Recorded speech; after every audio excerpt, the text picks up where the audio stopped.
120కి ఎన్ని కారణాంకాలు ఉంటాయి? ఫస్ట్ మీరు ఏం చేయాలి అంటే మనకి ఇచ్చినటువంటి నంబర్ని మనము ప్రధాన సంఖ్యల లబ్దంగా రాయాలి, అంటే ప్రైమ్ నంబర్స్ యొక్క ప్రోడక్ట్గా రాయాలి. ఫస్ట్ ఆఫ్ ఆల్ 120ని మనము 12 into 10 అని రాద్దాం.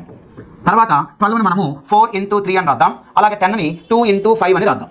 సో ఇప్పుడు 4 అంటే 2 స్క్వేర్ అవుతుంది, ఇంటూ 3 అంటే 3 power 1 into 2 power 1 into 5 power 1. ఇక్కడ మనకి 2 స్క్వేర్ ఇంటూ 2 అంటే 2 క్యూబ్ కదండి, అంటే 2 power 3 into 3 power 1 into 5 power 1. ఇలాగ 120ని ప్రధాన సంఖ్యల లబ్దంగా రాసాం. రాసిన తర్వాత ఇప్పుడు మనకి 120కి ఎన్ని ఫ్యాక్టర్స్ ఉంటాయని చెప్పాలి అంటే ఈ ప్రధాన సంఖ్యల లబ్దంగా రాసిన తర్వాత చూడండి, ఈ నెంబర్ యొక్క పవర్ మనకి 3 ఉంది కదండి, ఆ పవర్స్కి చూడండి, ఆ పవర్స్కి మనము 1 యాడ్ చేసి మల్టిప్లై చేయాలి. అంటే దీని పవర్ 3 ఉంది, 3 + 1, 3కి పవర్ 1 ఉంది కాబట్టి 1 + 1, అలాగే 5కి పవర్ 1 ఉంది కాబట్టి 1 + 1. సో మొత్తం ఎన్ని ఉంటాయి అంటే మనకి 4 into 2 into 2 అండి, అంటే 4 2s 8, 8 2s 16. ఇలాగా 120కి 16 కారణాంకాలు ఉంటాయి. ఎన్ని ఫ్యాక్టర్స్ ఉంటాయి అని మీరు ఫైండ్ అవుట్ చేసి కింద కామెంట్ రూపంలో మీరు ఆన్సర్ని చెప్పండి. Okay, thank you.